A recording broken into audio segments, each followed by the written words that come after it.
Welcome students in online classes. Okay. Class 8 हम history पढ़ रहे थे. ओके, चैप्टर 1 के बारे में आपको कुछ बता दूँ. चैप्टर 1 जो था उसमें हमने उसको पूरा पढ़ लिया था. उसके कुछ क्वेश्चंस थे. ठीक है, तो जो एक्सरसाइज में जितने भी क्वेश्चंस हैं, ओके, तो उन एक्सरसाइज के क्वेश्चंस के बारे में आप अगर वीडियो ध्यान से देखेंगे तो आपको सभी के आंसर्स मिल जाएंगे. ठीक है, एक दफ़ा मैं आपको बहुत ब्रीफली उनके बारे में बता देता हूँ कि जो क्वेश्चंस थे उनको आपको कैसे करना है. ठीक है, तो लेट्स रिकॉल में है. पहला क्वेश्चन जो है स्टेट वेदर ट्रू और फॉल्स. ठीक है, तो पहला जो क्वेश्चन है ये जो है जेम्स मिल divided Indian history into 3 periods: Hindu, Muslims, Christians. तो ये हमें पता है कि जेम्स मिल ने इंडियन हिस्ट्री को Hindu, Muslim and British time period में डिवाइड किया था. ओके, इसके बारे में हम जानते हैं. ओके, तो ये फॉल्स है. बी जो है official documents help us understand what the people of the country think. Official document से हमें क्या पता चलता है? ऑफिशियल डॉक्यूमेंट से हमें पता चलता है कि जो उस टाइम के ऑफिशियल्स थे वो कंट्री के बारे में कैसे सोचते हैं. अगर वहाँ के जो लोग हैं, सिटीजन्स थे, पीपल थे, वो कैसे सोचते हैं. ऑफिशियल डॉक्यूमेंट हमें एक सिनेरियो देते हैं उस समय के लोगों के बारे में.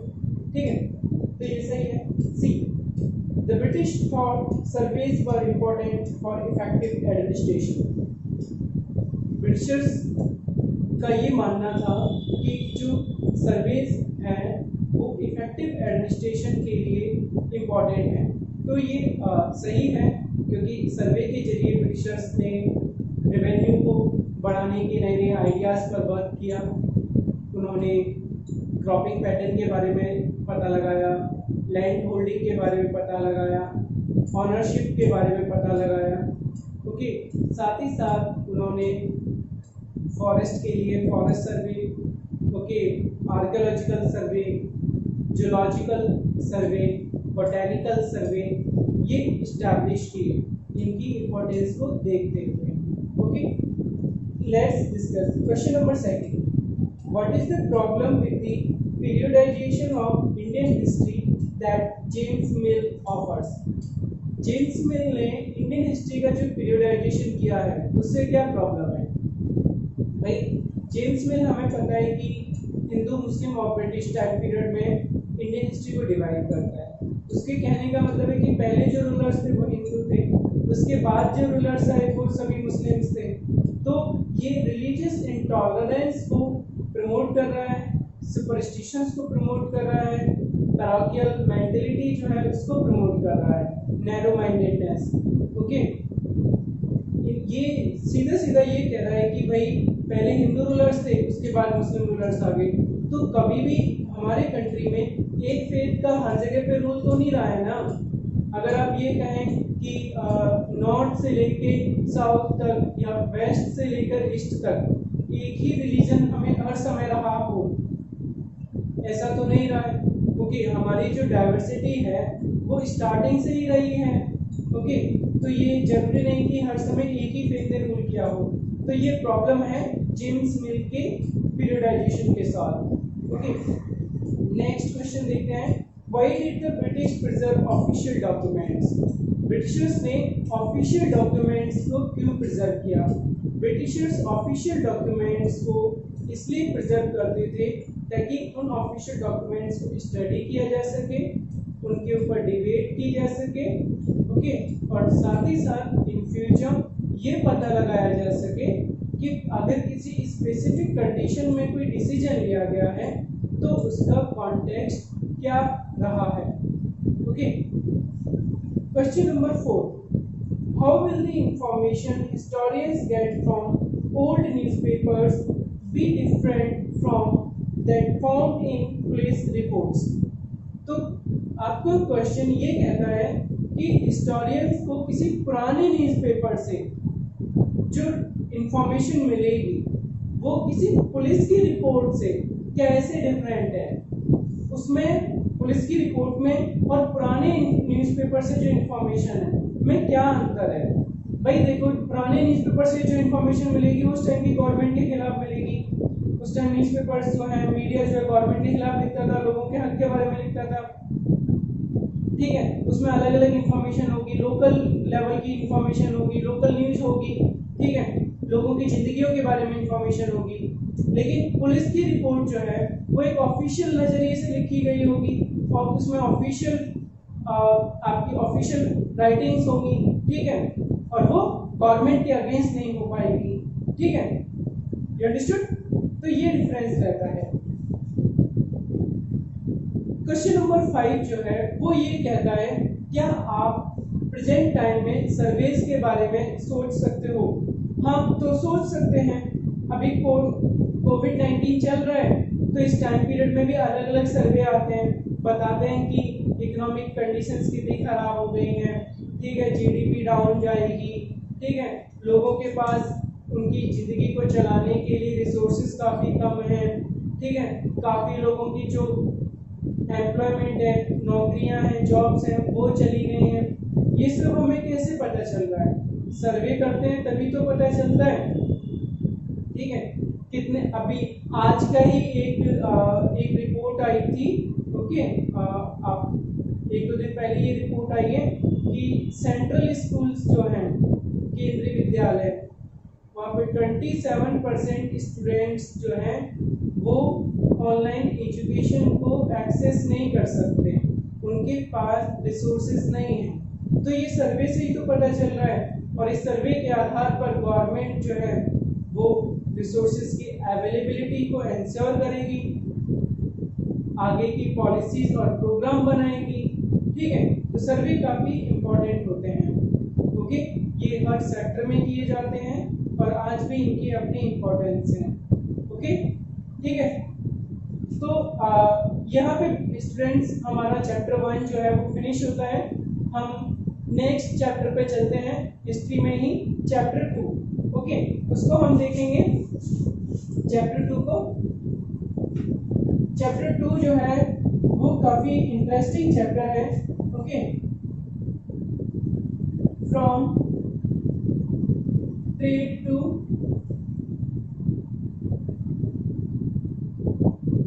territories, okay, the company establishes power। तो आप चैप्टर के नाम पर आइए पहले। From trade to territories the company establishes power।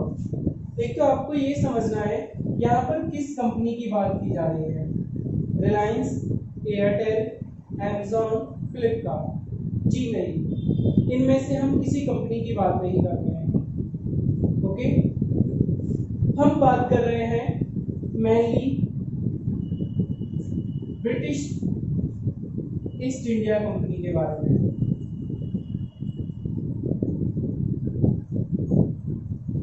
हम ये देखेंगे कैसे British east India company trade करने आती है। क्या करने आती है? ट्रेड। किसका ट्रेड? टेक्सटाइल्स का, कॉटन का, सिल्क का, मुस्लिन का, कैलिकोस का, स्पाइसेस, पेपर, सिनेमन, कार्डमम, इन सब का ट्रेड करने आते हैं। यहाँ इंडिया से इन गुड्स को परचेज करते हैं, यूरोप में जाके इनको बेचते थे। ट्रेड। फिर किस प्रकार से इन्होंने टेरिटरीज को कैप्चर कर लिया, यानी कि जो हमारी टेरिटरी है, हमारी लैंड है, जमीन है, उसको कैसे कैप्चर कर लिया, ओके। किस तरीके से इन्होंने अपनी पावर को इस्टेब्लिश किया, आपको ये समझना है, ठीक है। इन सारी चीजों को समझने के लिए जरूरी है आपको पता होना चाहिए ये ब्रिटिश ईस्ट इंडिया कंपनी या कोई, देखो ब्रिटिश ईस्ट इंडिया कंपनी का मतलब है कि वो ईस्ट इंडिया कंपनी जो ब्रिटेन से आई। ईस्ट क्यों? क्योंकि इंडिया जो है वर्ल्ड के ईस्टर्न पार्ट में पड़ता है, एशिया जो है वो ईस्टर्न हेमिस्फीयर में आता है, यूरोप नॉर्थ नॉर्थ अमेरिका का जो कंटिनेंट है इनको हम वेस्टर्न वर्ल्ड कहते हैं, और एशिया जो है वो हमारा ईस्टर्न वर्ल्ड में आता है। ठीक है, तो इसीलिए ईस्ट इंडिया कंपनी, क्योंकि ये ब्रिटेन से आई थी इसलिए इस कंपनी का नाम ब्रिटिश ईस्ट इंडिया कंपनी है। कहीं कहीं मैं इसको इंग्लिश ईस्ट इंडिया कंपनी भी कहूँगा, तो आप बिल्कुल भी कंफ्यूज ना हो, सेम कंपनी है। ओके, तो हमारे लिए ये जानना जरूरी है जब ये कंपनी आई उस समय कौन रूल कर रहा था। उस समय मुगल्स रूल कर रहे थे। मुगल कौन, आप समझ जाएंगे जब बाबर था यहाँ पर, हुमायूं, अकबर, जहांगीर, शाहजहां और उसका बेटा औरंगजेब, और भी कई सारे Mughal rulers. Last Mughal ruler रहा बहादुर शाह जफर, वो आखिरी मुगल रूलर था बहादुर शाह जफर, जो कि 1857 तक रहा। ओके, बट हम ये देखते हैं लास्ट इंपॉर्टेंट पावरफुल रूलर कौन रहा। लास्ट इंपॉर्टेंट पावरफुल रूलर रहा औरंगजेब। औरंगजेब आखिरी पावरफुल रूलर था। इसकी डेथ हो जाती है 1707 में, और इसकी डेथ हो जाने के बाद कई जो मुगल गवर्नर्स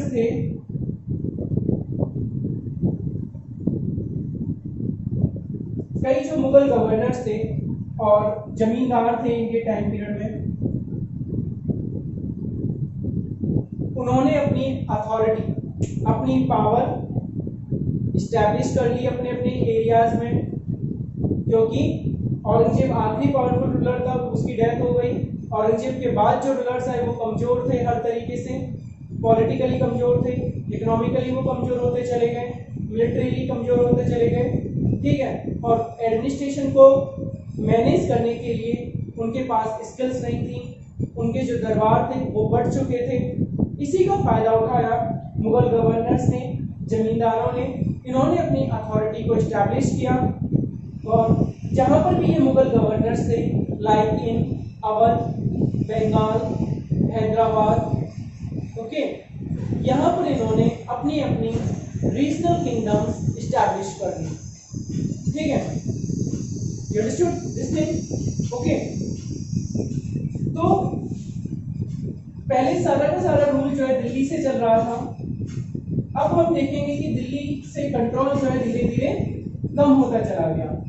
ठीक है, दिल्ली का कंट्रोल धीरे धीरे कम होता चला गया। ठीक है, तो अगर हम ये देखें 1750 onwards, second half of 18th century, 1750 onwards एक नई ब्रिटिश पावर जो है वो इमर्ज हो रही है। यहाँ पर आप ये देखेंगे कि जो मुगल थे पूरे देश के अंदर उनकी पावर डिक्लाइन हो रही है, लेकिन धीरे धीरे एक पावर इमर्ज हो रही है, वो है ब्रिटिश। ये पावरफुल बनते जा रहे हैं धीरे धीरे। कैसे ये पावरफुल बने, ये कैसे कमजोर हुए, हम इसको देखेंगे। ठीक है, कैसे ब्रिटिशर्स जो हैं वो एक स्मॉल ट्रेडिंग कंपनी से एक बहुत बड़ा एम्पायर जो है वो खड़ा कर लेते हैं। ठीक है, ये चीज़ हमें समझनी है कि किस तरीके से ब्रिटिशर्स जो हैं वो एक छोटी सी ट्रेडिंग कंपनी से पावरफुल रूलर्स में तब्दील हो जाते हैं। आपको ये कहानी समझनी है। ठीक है, मैंने बताया ना, ट्रेड टू टेरिटरीज कैसे होता है ये। ठीक है, तो पहले ट्रेड करेंगे, ट्रेड में अपने आप को स्टैब्लिश करेंगे इकोनॉमिक पावर के तौर पर, फिर पॉलिटिकल पावर के तौर पर, फिर सोशल पावर के तौर पर, कल्चरल पावर के तौर पर। ठीक है, तो देखिए मैं आपको बताऊं 1498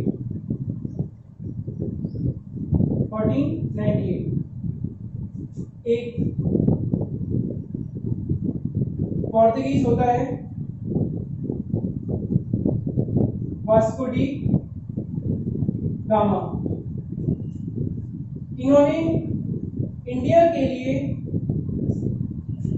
जो सी रूट था, सी रूट टू इंडिया, उसको डिस्कवर किया। 1498 में यूरोप से इंडिया के लिए सी रूट डिस्कवर किया। किसने? वास्को डी गामा ने। ठीक है, तो ये आपको पता होना चाहिए, ये पुर्तगाल से आए थे। पुर्तगाल यूरोप में आता है। ठीक है, इस तरीके से आप समझ सकते हैं कि अगर हम ये मान लें कि यहाँ पर अफ्रीका है, इधर हमारा इंडिया है, इधर यूरोप है, तो यहाँ से ये इस रास्ते को क्रॉस करते हुए ये यहाँ पे आए। ये जो अफ्रीका में साउथ में एक पॉइंट है, ओके, इस पॉइंट को कहा जाता है केप ऑफ गुड होप। ठीक है, केप ऑफ गुड होप को क्रॉस करके आप इंडियन ओशन में आ जाते हैं। ठीक है, तो ये कहानी इनकी है, पुर्तगाल की, किस तरीके से सी रूट को डिस्कवर किया जाता है। ओके, ये आपको समझ में आना चाहिए। ओके, इसके बाद हम ये देखेंगे किस तरीके से ब्रिटिश ईस्ट इंडिया कंपनी का फॉर्मेशन होता है। तो हम आते हैं 1600 पर। 1600 में जो ब्रिटिश ईस्ट इंडिया कंपनी है उसका फॉर्मेशन होता है और उसको मिलता है चार्टर। किससे मिलता है चार्टर? अगर मान के चलिए कि रिलायंस किसी दूसरे देश की कंपनी के साथ कोई एग्रीमेंट करती है तो उसको हमारी गवर्नमेंट की परमिशन होनी चाहिए, तभी तो कर पाएगी, है ना। तो अगर British east India company India के साथ ट्रेड करना चाहती है तो उसको किसकी परमिशन मिलनी चाहिए? ब्रिटिश क्वीन की। उस टाइम तो वही सर्वे सर्वा थी। ठीक है, तो इनको मिलता है क्वीन एलिजाबेथ से।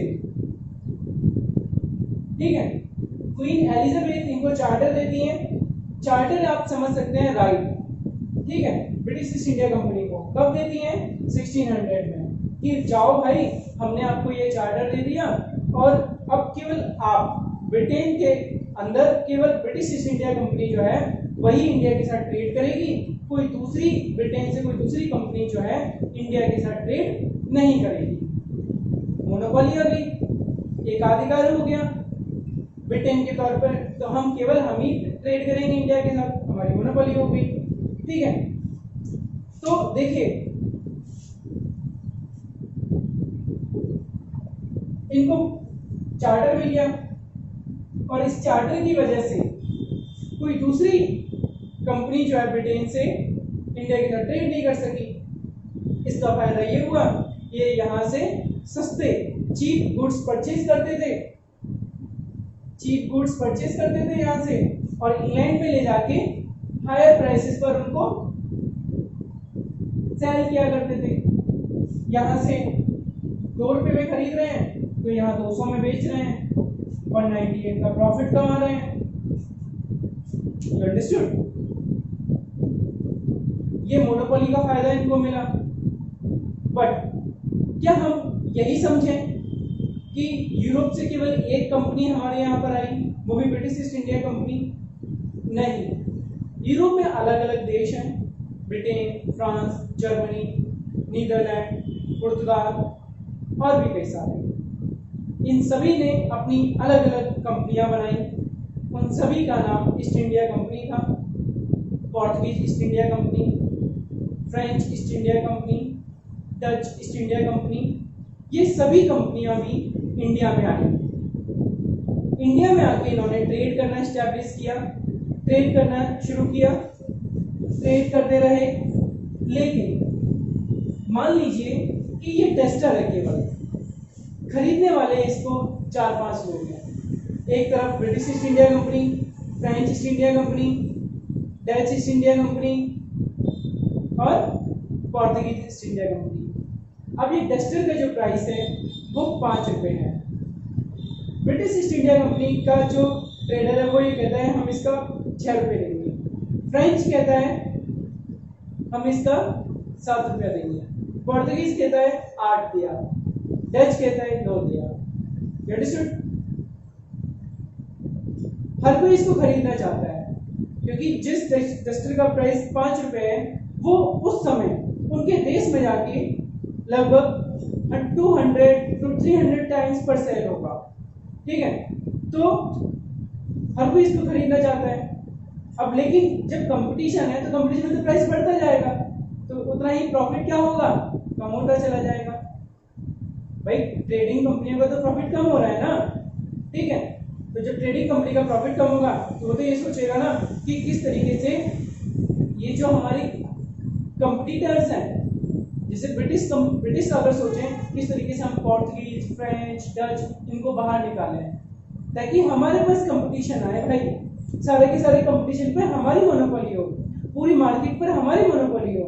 ठीक है, क्योंकि इंडिया उस समय finest quality of textile produce करता था, कॉटन, ठीक है, सिल्क, स्पाइसेस में आप देख सकते हैं पेपर, ओके, ये इंडिया प्रोड्यूस करता था, ओके, सिनेमन, कार्डमम, ये सब इंडिया के द्वारा प्रोड्यूस किया जाता था।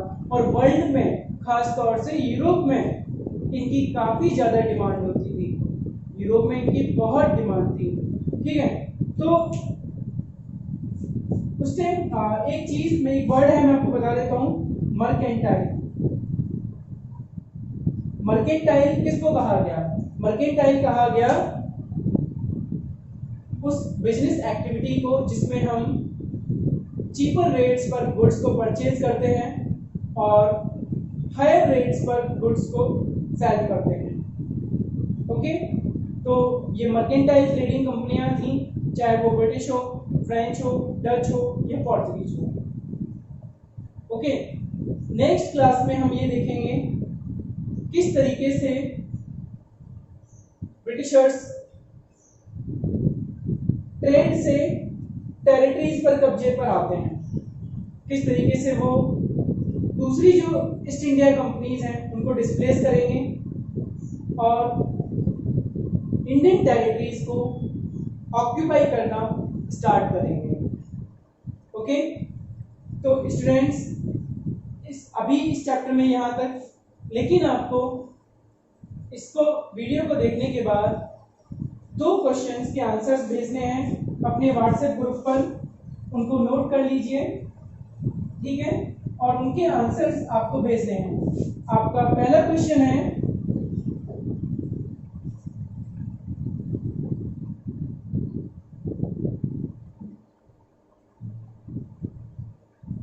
whom was the last important powerful Mughal ruler?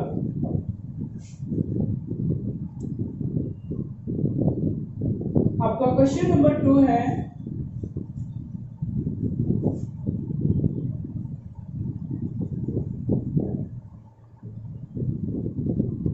who discovered